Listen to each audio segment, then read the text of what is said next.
gimana sih cara tahu callingnya? Apa tiba-tiba malam-malam Pastor Winston? Mimpi itu sesuatu yang kurang terukur. Emang nggak boleh bang kalau misalnya kita pendeta sama jual narkoba maksudnya jadi bisnis. Bener gak sih misalkan awal sebelum adanya tujuan hidup itu mimpi dulu? Awal ada tujuan hidup itu mimpi dulu. Jadi misalkan aku nih mimpi pengen jadi diplomat misalkan. Amin. Itu mimpi. Tapi gara-gara ada mimpi itu aku tahu tujuan hidup aku kemana gitu. That's very good. That's right. Menurut saya ada benarnya. Karena kita harus, mungkin kalau saya panjangin dikit ya, kita mengerti ada yang namanya panggilan. Ya. Ya toh? Ada yang namanya visi atau tujuan hidup. Betul ya? Nah, sama seperti ilustrasi ini. Arwan saya panggil nih. Wan, saya panggil nih. Kamu datang dong. Itu panggilan. Dan buat saya, orang percaya panggilannya harus kepada Yesus dulu. Ya. Kayaknya kita nggak ada panggilan lain selain ketemu Yesus dulu di awal. Nah, baru disitulah, perjumpaan itulah yang membuat kita punya visi atau tujuan tadi. Misalnya saya bilang, Wan, kamu datang ke rumah saya. Arwan datang nih. Wan, kamu nanti pergi ke Jakarta ya. Contoh cerita. Itu adalah visi atau tujuan tadi. Ya dong? Tapi kan nggak sampai di situ. Arwan harus berpikir. Naik apa? Jalan kaki, naik pesawat, atau naik kereta cepat, dan lain sebagainya. Itu adalah misi. Kebayang ya? Jadi, kalau ditanya mimpi dulu, boleh. Tapi pertanyaan saya yang paling mendasar, itu di dalam Tuhan nggak?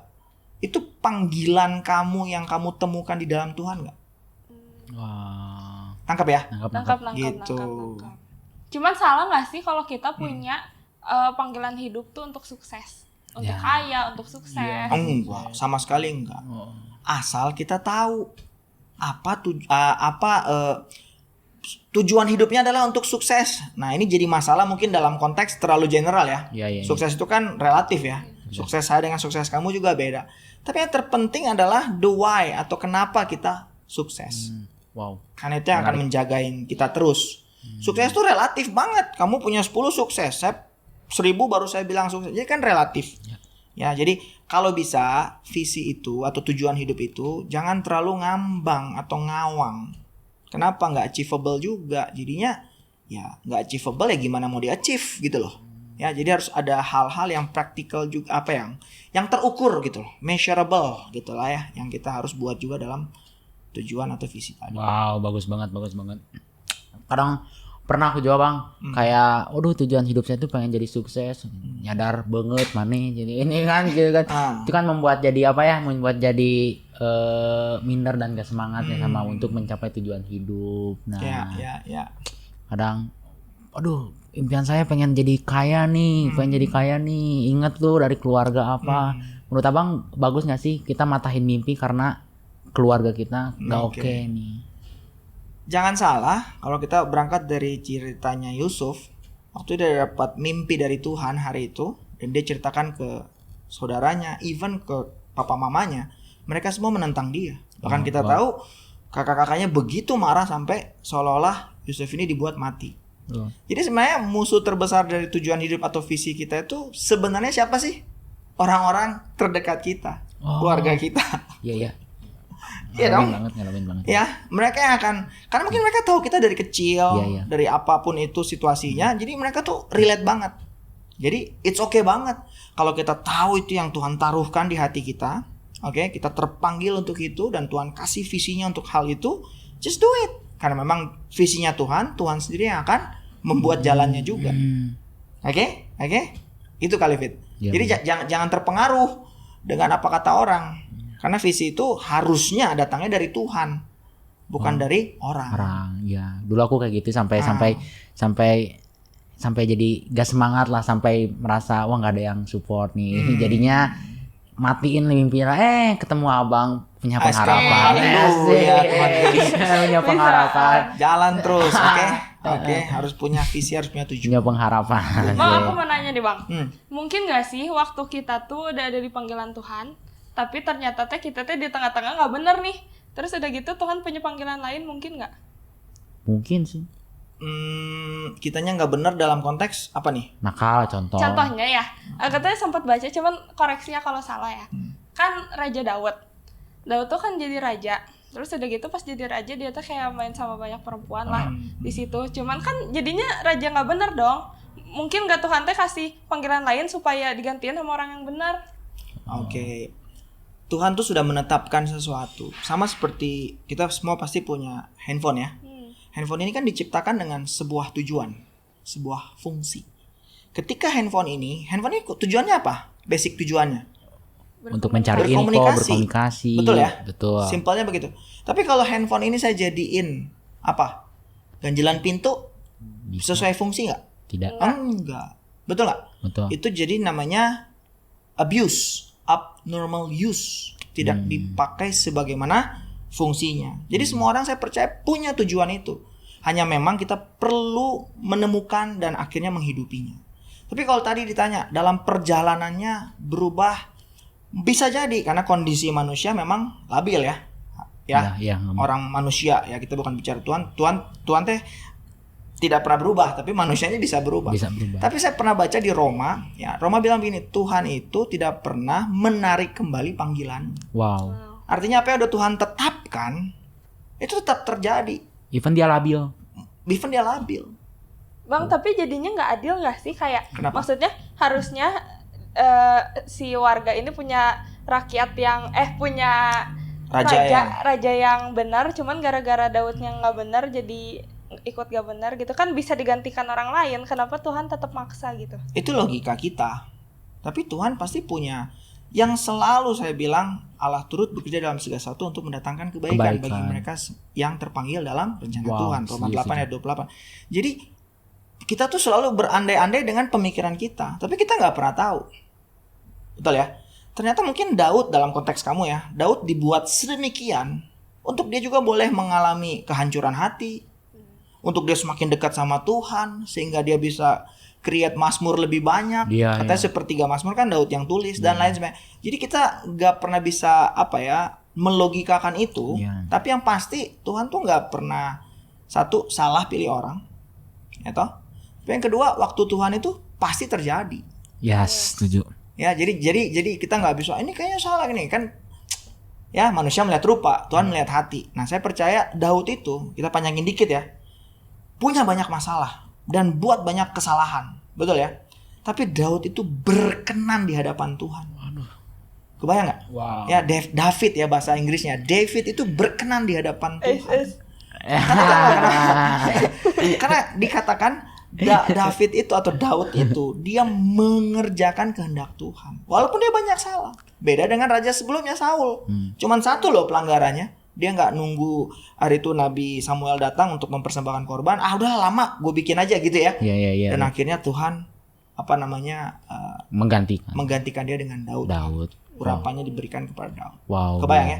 Jadi kenapa nggak gini, kenapa nggak gitu? Saya selalu percaya ada cerita di baliknya. Dan Tuhan yang kita punya, yang kita sembah itu Tuhan yang menghargai proses, bukan Tuhan yang instan.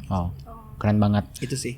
Nah, kan kalau kita tuh hidup di dunia tuh sebagai umat pilihan Kristus kan untuk melayani Tuhan kan. Karena saking aktifnya kita melayani, apakah kita harus jadi pendeta nih buat orang-orang sini? NTT. Apa harus jadi pendeta? Oke. Saya yang ngomong sih pendeta ya. Tapi saya percaya begini. Pekerjaan utama kita, sebutlah begitu ya, adalah melayani Tuhan. Pekerjaan sampingan kita adalah menjadi siapapun kita. Arsitek mungkin, bisnismen mungkin, di pendidikan jadi guru mungkin, dan lain sebagainya. Jadi kalau ditanya apakah kita harus jadi pendeta, tentu jawabannya tidak. Tapi siapapun kita, dimanapun Tuhan taruhkan, itu adalah pelayanan kita untuk Tuhan. Dan itu sebenarnya adalah hal yang utama dalam hidup kita. Pekerjaan kita yang lain-lain yang kita kenal di dunia ini adalah sampingan. Maka itu mindset. Jadi kalau ini mindsetnya, berarti apapun yang kita buat, kita bisa melayani Tuhan. Melayani even jaga warung juga bisa melayani Tuhan. Melayani cuci piring mama juga bisa melayani Tuhan. Everything is untuk melayani Tuhan gitu. Membuat Tuhan tersenyum. Jadi jangan jadi pendeta duluan, harus baru melayani. Kalau misalkan ada dua pilihan nih, kita tuh pilih aku atau kamu gitu. Aku pilihnya kamu atau aku pilihnya aku ya. Aqua gelas. Kita tuh lagi ngerjain panggilan hidup Tuhan, tapi di luar gereja. Cuman kayak tahu nih panggilan hidup Tuhan. Terus di satu sisi kita tuh pelayanan, tapi misalkan ada jadwal yang berbentrokan. Mending pilih yang panggilan hidup Tuhan atau milih pelayanan. Oke, kita kalau ke situ singgungannya, kita harus bicara prioritas. Prioritas. Come on. Prioritas pertama apa? Tuhan. Tuhan. Yang kedua? Aku, keluarga. Apa keluargamu? Boleh. Keluarga. Yang ketiga? Pekerjaan atau sekolah. Yang keempat? Pelayanan. Nah, dari situ kita udah jelas. Kelima. Kelima. Mikirin kamu. Hobi aku. Bisa. Jadi dari situ aja kita bisa atur ya pekerjaan kita di luar dengan pelayanan kita di gereja. Saya nggak pernah bilang pelayanan tuh nggak terlalu penting, lebih penting pekerjaan, nanti jadi salah makna juga. Tentu ada urgensinya juga. Tapi kalau dari sisi prioritas, kedua-duanya sama-sama penting, yaitu pekerjaan kamu. Kalau kamu ada di pekerjaan kamu atau di kerjaan kamu gitu ya. Iya nggak sih? Itu kerjaan kamu. Karena memprioritaskan Tuhan di prioritas pertama itu bukan bicara pelayanan. Ibadah kita kepada Tuhan. Itu prioritas Tuhan. Tangkap nggak? Ya, apalagi kita ke gereja hanya untuk jadwal pelayanan, itu ngeri banget, itu salah besar.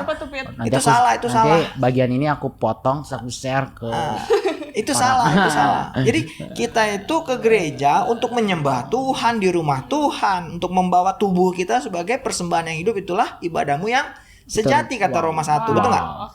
Ngerti nggak? Roma 12 ayat 1 maksud saya. Jadi kalau di compare, kalau ada kerjaan tapi harus pelayanan, ya tentu urgensinya kita, kalau memang ini pelayanan membutuhkan banget dalam konteks tidak dapat digantikan, pekerjaan kita bisa cuti atau dinantikan dulu.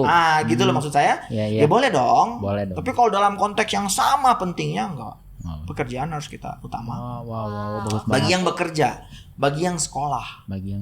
Kalau saya kan pekerjaan dan pelayanan jadi satu. Ya.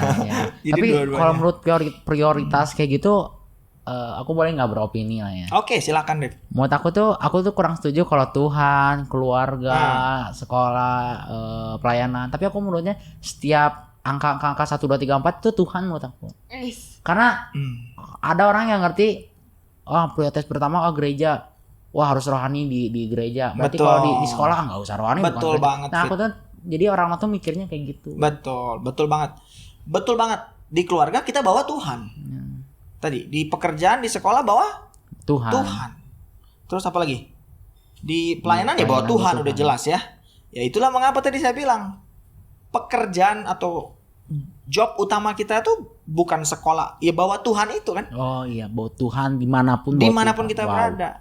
Kalau kita hari ini jadi pelajar, itu buat saya jadi pekerjaan kedua atau sampingan kita yang hari ini kita kerjakan. Wow, luar biasa banget ya Arwan ya. Keren banget. Hari ini karena waktunya emang terbatas. Tadinya pengen ada banyak pertanyaan lagi. Masih penuh pertanyaan. Apakah next episode kita undang lagi? Iya. Kita next episode tanya-tanya tentang apa ya? Tentang gambar diri. Wah, aku perlu diri aku. Kamu perlu gambar-gambar.